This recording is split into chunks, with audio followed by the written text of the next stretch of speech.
So what is the cost to be healthy in this country?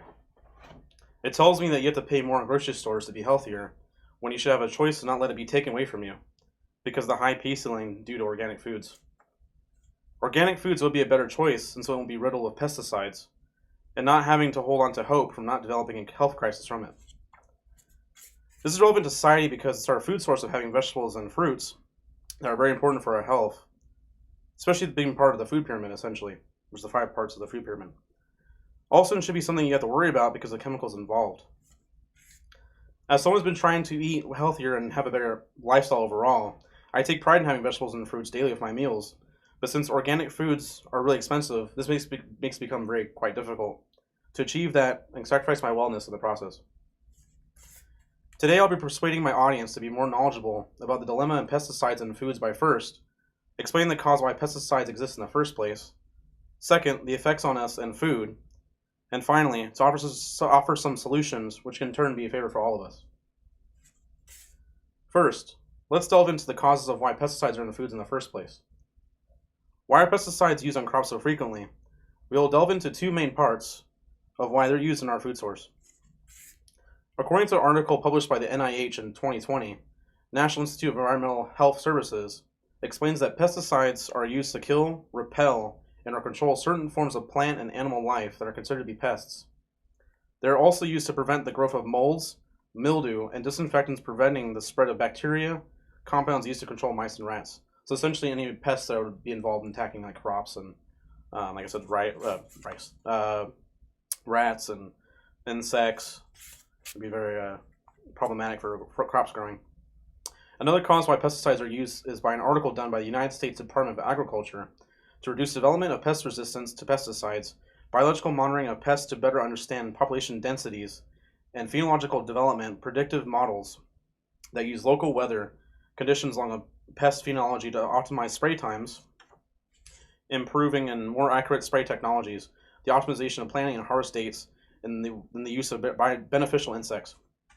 So really the United States Agriculture, they kind of do all these kind of sort of things where, to kind of like make pesticides better and like improve on them, but yet like it's less chemicals involved, so it isn't like always the best situation. And doing all this work of crops, how in turn affects farm workers. Farm workers are probably likely the most affected by pesticides because they would actually work on the crop itself. Farm workers are then exposed to pesticides, which may not affect them instantly because of how chemicals have been checked by government agencies to make them less effective, but over time the effects accumulate and health becomes affected.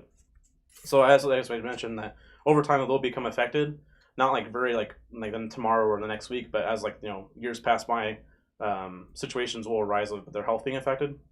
Just like any kind of drug you've taken, for example, you try to treat for something else, but yet the side effects will become very prominent as over time.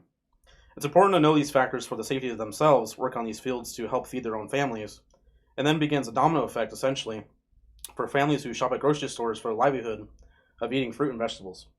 So obviously grocery stores are very big prominent for our food source. Of course we're gonna get the whole brunt of chemicals being being produced in foods.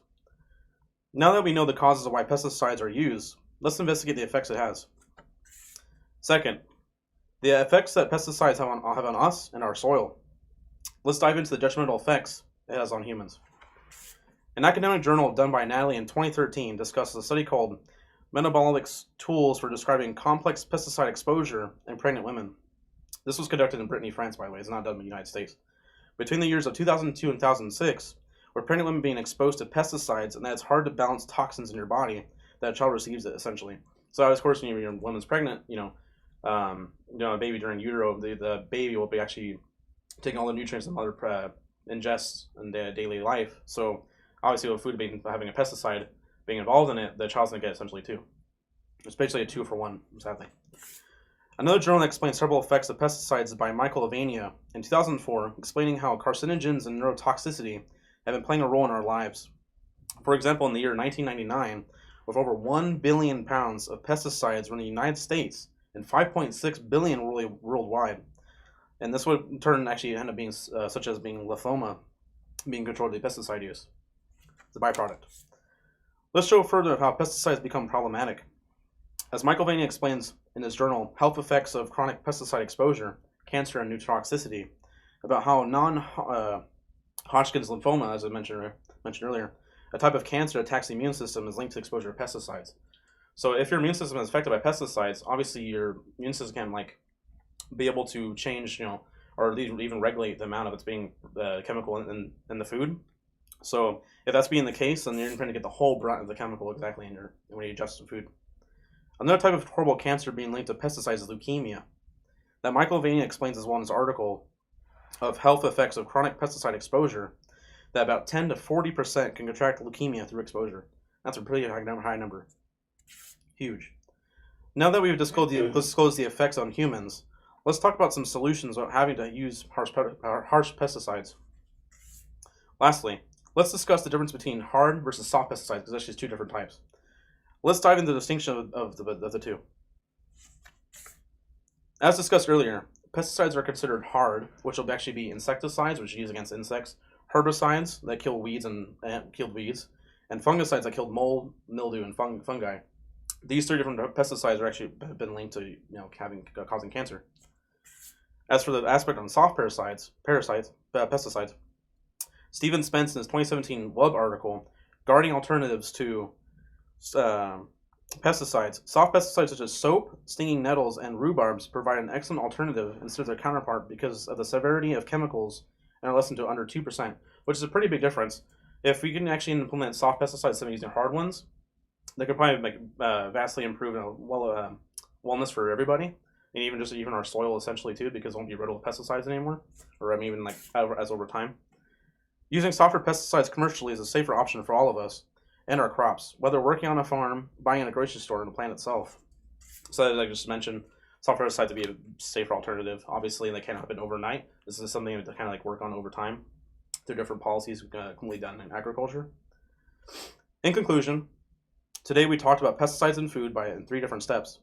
By describing the issue at hand, its causes and effects, and lastly, ways that can help in the better for all of us. After becoming more knowledgeable about the realm of pesticides, we can all make a difference by leading a healthier lifestyle for all of us and be able to eat our own favorite foods again and not having to worry. Thank you.